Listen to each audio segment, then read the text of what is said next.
Hello সবাইকে, আমি দেবপ্রিয়া আর আমার নতুন একটি ভিডিওতে তোমাদের সবাইকে অনেক অনেক স্বাগত। তো আজকে হলো রবিবার আর আজকেও কিন্তু আমরা বেরিয়ে পড়েছি কোথাও একটা জরুরি কাজে যাওয়ার উদ্দেশ্যে। তো আজকেও কিন্তু আমি, আমার বাবু আর আমার হাজব্যান্ড এই তিনজন মিলেই বেরিয়েছি। তো এই প্রখর রোদের মধ্যেও আমরা কিন্তু দুপুরবেলা রেস্ট না নিয়ে আমি সারাদিন সকাল থেকে রান্নাবান্না করে সমস্ত কাজকর্ম সেরে যথাসময় কিন্তু কাঁচরাপাড়া স্টেশনে চলে এসেছি। তারপরে এসে দেখছি যে এতটা আগে আমাদের না এলেও হতো, কারণ আমরা যেই ট্রেনে করে যাব সেই ট্রেন হচ্ছে 1 ঘন্টা পর। আর তার মধ্যে শুরু হয়ে গেল ভীষণ জোরে বৃষ্টি। আর বাবুর তো শরীরটা ভালো নেই, তখন ভাবছিলাম কেন এত তাড়াতাড়ি চলে এলাম, বাড়িতে থেকে রেস্ট নিলেই হতো। কিন্তু কি করব বলো, যেই জরুরি কাজে বেরিয়েছি সেই কাজে তো যেতেই হবে।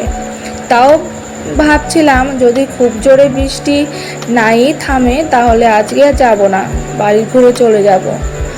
তো এরকম অপেক্ষা করতে করতে একের পর এক ট্রেন পাস হয়েই যাচ্ছে। আর আমার না এরকম ট্রেন দেখতে ভীষণ ভালো লাগে, কারণ আমার বাড়ি তো উত্তরবঙ্গে, তোমরা সবাই জানো। আর আমার কাছে ট্রেনে করে যাওয়া মানে কোথাও দূরে বেড়াতে যাওয়া ছিল। আমি কিন্তু সেরকম বেশি ট্রেনে চড়িনি। আমি বিয়ের আগে এত বড় হয়ে মাত্র একবার কি দুবার ওই 10 মিনিটের জন্য ট্রেনে চেপেছিলাম, তার বেশি কিন্তু আমার কোথাও যাওয়া হয়নি।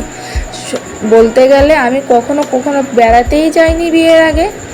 আর বিয়ের পরে বরের জন্য আমার ভাগ্য এতই ভালো হয়েছে, আমি রোজ দিন কোথাও না কোথাও বেড়াতে যাই। তো আসলে আমরা যাব শ্যামনগর, আমাদের শ্যামনগরে একটা কাজ ছিল। আর এটা হচ্ছে শ্যামনগর স্টেশনে আমরা পৌঁছে গেছি। এবার আমরা বাইরে বেরিয়ে যাব হচ্ছে টোটো নেব। তো সেখানে টোটো অ্যাভেলেবেল ছিল। তো সব মিলিয়ে আজকের রবিবারটাও কিন্তু আমাদের বাইরেই কেটে গেল।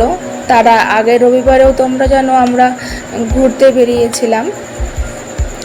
তো বাবু আছে বলেই ঘুরতে বেরোনো আর কি। তো আজকের এই ছোট্ট ভিডিওটা তোমাদের কেমন লাগলো অবশ্যই কমেন্টে জানিও। আর অবশ্যই আমার চ্যানেলটাকে সাবস্ক্রাইব করে দিও।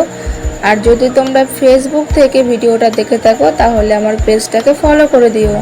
টাটা, দেখা হবে আবার নতুন